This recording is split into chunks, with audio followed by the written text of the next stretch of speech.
Good morning students. जैसे हमने last video में पढ़ा था तान के बारे में, हमने 5 प्रकार की तान पढ़ ली थी।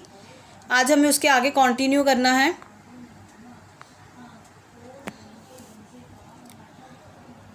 सबसे पहले हम पिछला रिवाइज कर ले कि हमने क्या पढ़ा था। सपाट तान। सपाट तान वो थी जिसके अंदर कि हम राग के स्वर क्रम अनुसार अपनी सीक्वेंस के हिसाब से चलते हैं। नेक्स्ट था हमारा शुद्ध तान, जिसके अंदर हमने पढ़ा था कि जब हम तान राग के आरोह अवरोह के हिसाब से बनाते हैं या गाते हैं तो हम उसको बोलते हैं शुद्ध तान।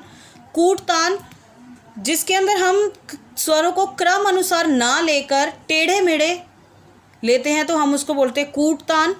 नेक्स्ट था हमारा मिश्रित तान, जिसके अंदर हमने पढ़ा था कि जब शुद्ध तान और कूट तान का मिश्रण हो जाता है तो उसको हम बोलते हैं मिश्रित तान।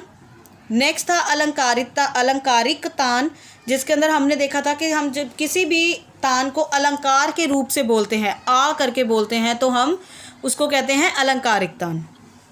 अब हम आगे पढ़ेंगे। नेक्स्ट है हमारा छूट की तान। छूट की तान क्या होती है?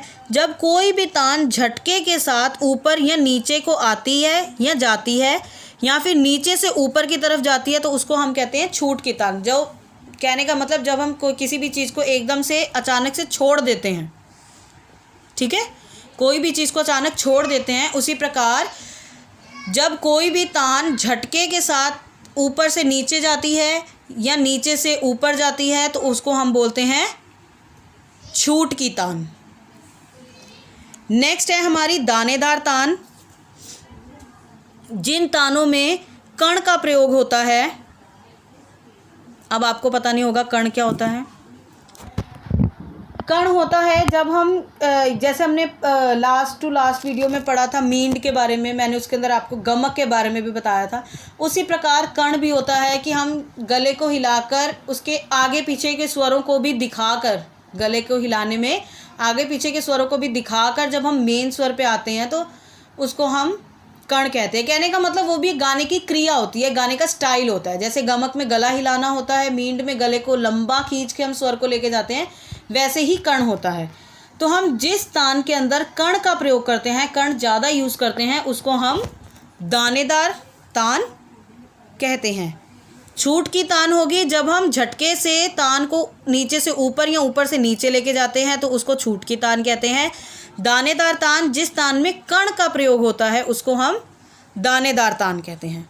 नेक्स्ट है बराबर की तान। बराबर की तान, जब कोई तान गीत के बराबर की लय में ली जाती है उसे हम बराबर की तान कहते हैं। आपने देखा होगा 11वीं में हमने जितनी तान की थी, जब हम बंदिश गाते थे तो उसकी स्पीड नॉर्मल होती थी, तान के समय हम स्पीड को फास्ट कर देते थे, ठीक है। तो जब हम तान को फास्ट ना करके जिस स्पीड पे हम बंदिश या शब्द गा रहे हैं या कोई भी सॉन्ग या कुछ भी गा रहे हैं, अगर हम उसी स्पीड में गाते हैं, उसी बराबर की स्पीड में गाते हैं तो हम उसको बोलते हैं बराबर की तान। नेक्स्ट है गमक की तान। जैसे दानेदार में कण का प्रयोग होता है वैसे इसमें गमक का, जिस तान में हम गमक का प्रयोग करते हैं उसको गमक की तान कहते हैं। नेक्स्ट है लड़ंत की तान। जिस तान के बीच में लय बदलती रहे उसे हम लड़ंत तान कहते हैं। जैसे कि उदाहरण के लिए कभी तान दुगुन में हो गई, कभी तिगुन में हो गई, कभी चौगुन में हो गई। आप कई बार किसी अच्छे अच्छे म्यूजिशियंस की उनकी वीडियो रिकॉर्डिंग सुनो, वो तान को एक बार लेते हैं नॉर्मल स्पीड में, तान बोलते बोलते एकदम से उससे ज़्यादा स्पीड पे, फिर वापस उसी स्पीड पे आ जाते हैं, कभी और उससे स्लो चले जाते हैं। मतलब जब हम स्पीड का डिफरेंस दिखाएं तान में तो उसको हम बोलेंगे लड़ंत की तान। जब हम तान के अंदर स्पीड का डिफरेंस दिखाते हैं, एक ही तान के अंदर, एक ही तान कंप्लीट होने से पहले कुछ उसके स्वर हमने नॉर्मल स्पीड में बोले, एकदम से ही फास्ट कर दिए, एकदम से ही स्लो कर दिए, जब हम स्पीड का डिफरेंस दिखाएंगे तो वो होगी हमारी लड़ंत की तान। नेक्स्ट है फिरत की तान। जब कोई तान कुछ सीमित स्वर समुदाय के अंदर घूमती रहे, मतलब कुछ लिमिटेड स्वर के अंदर ही घूमती रहे, हम सारे स्वर नहीं यूज़ कर रहे, कुछ 4 या 5 या 2-3 ही कह लो स्वरों के अंदर ही वो तान घूमती रहती है, तो उसको कहते हैं फिरंत की तान, की मतलब उसी स्वरों के अंदर वो गोल गोल घूम रही है, फिर रही है, जिसको कह सकते हो आप। ठीक है, नेक्स्ट है जबड़े की तान। अब जबड़े की तान का मतलब है, ऊपर हमने जितनी भी तान के बारे में पढ़ा, इनमें से कोई भी तान जब हम जबड़ा मुंह का जो जबड़ा होता है, जबड़े से उच्चारित होती है, की जाती है, उसे हम जबड़े की तान कहते हैं। समझ आ गया? अब स्टूडेंट्स, इसके अंदर मैं आपको एक चीज़ बताऊं, ये तो था बहुत इजी। इसके अंदर मेन चीज़ जो आपको लर्न करने वाली है वो है इसके नाम। ठीक है, जैसे अगर आप इसके अंदर ही देख लो, अब आपको मैं अगर बोलूँ सपाट की तान क्या होती है, आपको याद आ जाएगा, जो बिल्कुल सीधी चलती है, लेकिन उसके लिए आपको सपाट तान नाम याद होना चाहिए। नाम याद होगा तो आगे आ जाएगा आपको। ठीक है, नेक्स्ट है शुद्ध तान, जो आरोह अवरोह के हिसाब से चलती है। हम रिवीजन कर रहे हैं, हमने जितनी भी अभी तान के प्रकार के बारे में पढ़ा है। ठीक है, नेक्स्ट है कूट की तान, जिसके अंदर हमने पढ़ा कि स्वर टेढ़े मेढ़े होते हैं। मिश्रित तान, जिसके अंदर 2 तानों का मिश्रण होता है, शुद्ध तान और कूट तान का। अलंकारिक तान, जिसके अंदर हम किसी भी तान को अलंकार के वे में बोलते हैं। अलंकार कहने का मतलब स्वर ना बोल के आकार आ में बोलते हैं।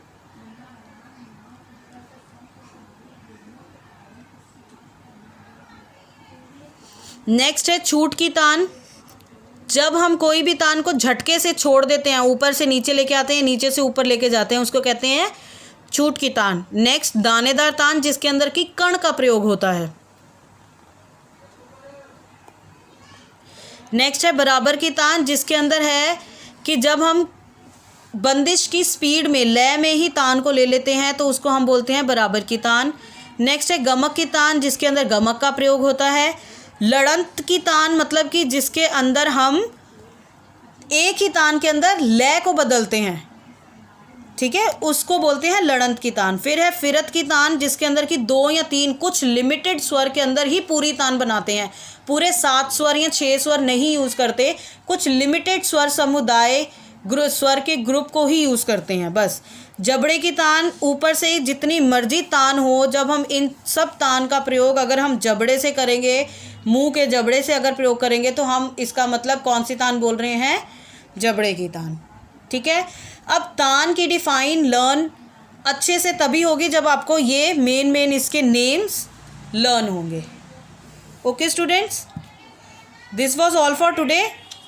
आज आपका एक और शॉर्ट नोट डिफाइन कंप्लीट होगी, तान। Now next we will see what we will do. Okay, have a good day, bye bye.